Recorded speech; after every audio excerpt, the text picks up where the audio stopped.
Graça e paz. Concluindo o estudo sobre batismo, eu vou deixar aqui 4 características que eu acho fundamentais para aqueles que nasceram de novo.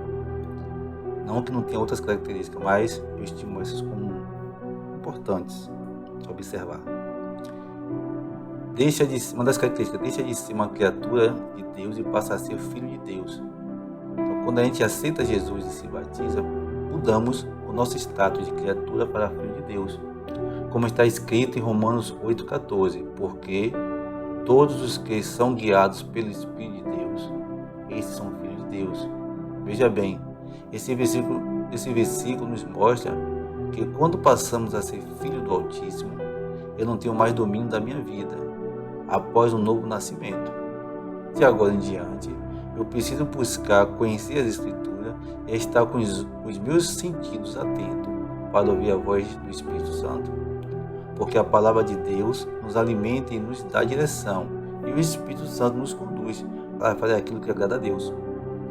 Em João 3,8 nos diz: o vento sopra onde quer, e ouves a sua voz, mas não sabes de onde vem, nem para onde vai.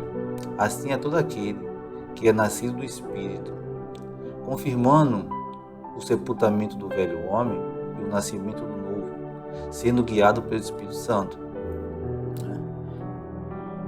Outra característica, não vive na prática do pecado.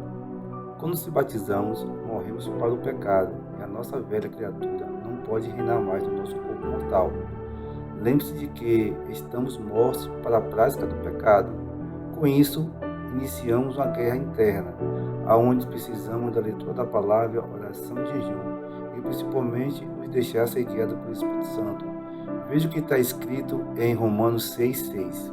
Sabendo isto, que o nosso homem velho foi com ele crucificado, para que o corpo do pecado seja desfeito, para que não sirvamos mais ao pecado. E para confirmar, vejamos o que está escrito em Apocalipse 3,5.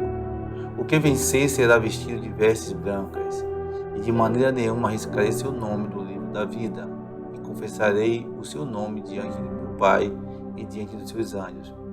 Essas características só tem um crente salvo, e que cumpriu todo o rito das Escrituras, mas tem exceções. Pessoas que se arrependem e morrem sem ter tempo de se batizar. Por exemplo, uma pessoa que está no leito de morte, ela não tem como ir até um rio para ser batizado. Dada pelas suas condições de saúde, locomoção, então são caracterizados como exceções. Mas a regra é: quem pode se batizar e não faz, como pode dizer que crê na morte e na ressurreição de Cristo, se não consolida o novo nascimento no batismo? Fica aí a pergunta. Então, com a morte também do velho homem, nós temos de ter uma conduta diferente. O pecado morreu no batismo. Nós não temos mais legalidade para pecar, porque conhecemos a verdade. Então, temos de buscar o conhecimento da palavra, para que possamos ser transformados por Deus a cada dia das nossas vidas. Também tem aqui o caráter transformado. Quando recebemos o Espírito Santo, começamos a ter uma nova conduta. Buscamos deixar as velhas práticas que tínhamos como normais, como cristãos. Temos de atentar para a cultura judaica cristã, porque era assim que todos os povos que se convertiam ao judaísmo faziam. Deixavam de seguir a sua cultura e passavam a seguir a Torá. E conosco não é diferente. Temos de guardar a lei de Deus e o ensinamento de Jesus. Analisando os versículos em Mateus, veremos: nem todos que me dizem Senhor, Senhor, entrará no reino dos céus, mas aquele que faz a vontade de meu Pai que está nos céus. Você vê que ele ressalta a vontade do meu Pai que está nos céus. E muitos me dirão naquele dia: Senhor, Senhor, não profetizamos em teu nome? Em teu nome não expulsamos demônio? Em teu nome não fizemos muitas maravilhas? Então, é da característica do crente que foi batizado, que recebeu os dons do Espírito Santo, né? Mas ele diz, então lhes direi abertamente: nunca vos conheci, Apartai-vos de mim, vós que praticai iniquidade. Então, se você analisar esse texto com atenção, a pessoa recebeu os dons, foi batizado, mas pratica pecado, porque não segue a lei de Deus.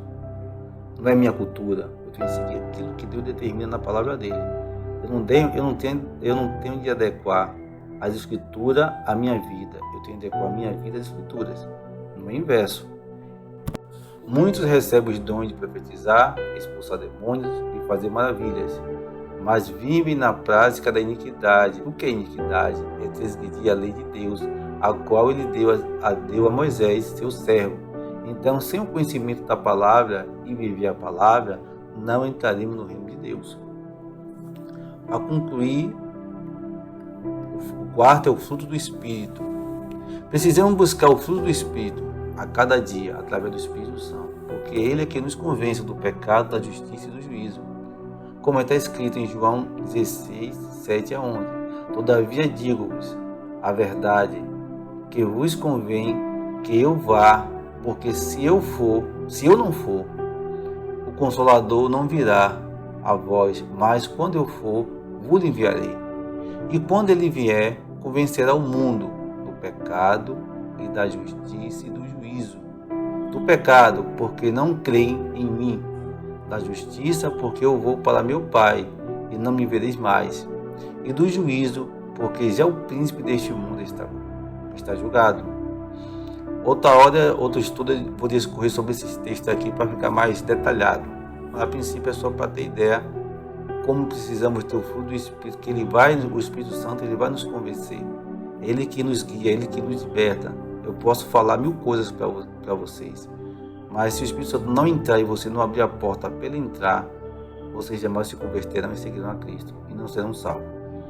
Então, temos de semear em nossos corações o fruto do Espírito, que está em Gálatas 5, 22, que diz mais, então está fazendo uma ligação, mais o fruto do Espírito é amor, gozo, paz, longanimidade, benignidade, bondade, fé, mansidão, temperança, sem os quais não alcançaremos a vida eterna. Então, esses 9 frutos do Espírito, tem 9 dons espirituais e 9 frutos do Espírito. Precisamos buscar primeiro os frutos, porque os frutos é que nos salvam, que nos leva para o reino de Deus. Os dons é para a guerra espiritual, é para manifestar o poder de Deus, mas não nos salva, como diz no texto de Mateus. Precisamos buscar o fruto e deixar as coisas que não agradam a Deus e se santificar cada dia, porque os sinais estão acontecendo. Precisamos deixar o pecado de qualquer jeito, porque Jesus morreu não para a gente viver no pecado, mas para nos dar força para não pecar. Se eu vivo praticando os meus pecados e sei que estou errando, eu estou crucificando a Cristo. Eu estou negando a palavra, eu estou negando a crucificação.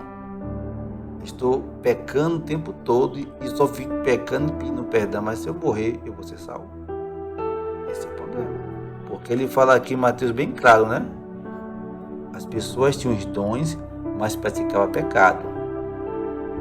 Então, conserte sua vida no altar. Arrume sua casa espiritual.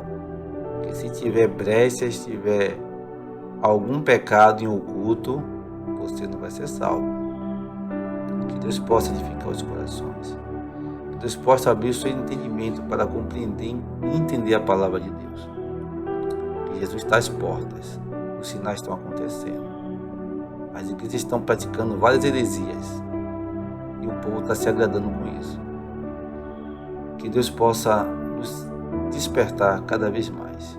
Que o Espírito Santo que nos convence do pecado, da justiça e do juízo venha nos abrir os olhos, nos dar entendimento da palavra do Senhor. Porque sem Ele não chegaremos no céu. Deixe seu comentário, deixe seu like, para que outras pessoas possam ouvir e despertar do sono da indolência. Vou fazer uma oração para edificar vossas almas.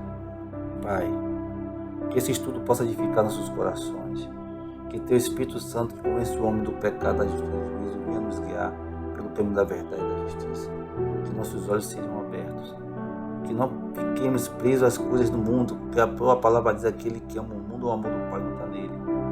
Que possamos nos apegar das coisas terrenas buscar a tua face, a tua luz, para o Senhor nos encher. Porque tua palavra mesmo diz, buscar o reino dos céus e sua justiça, e as demais coisas serão acrescentadas.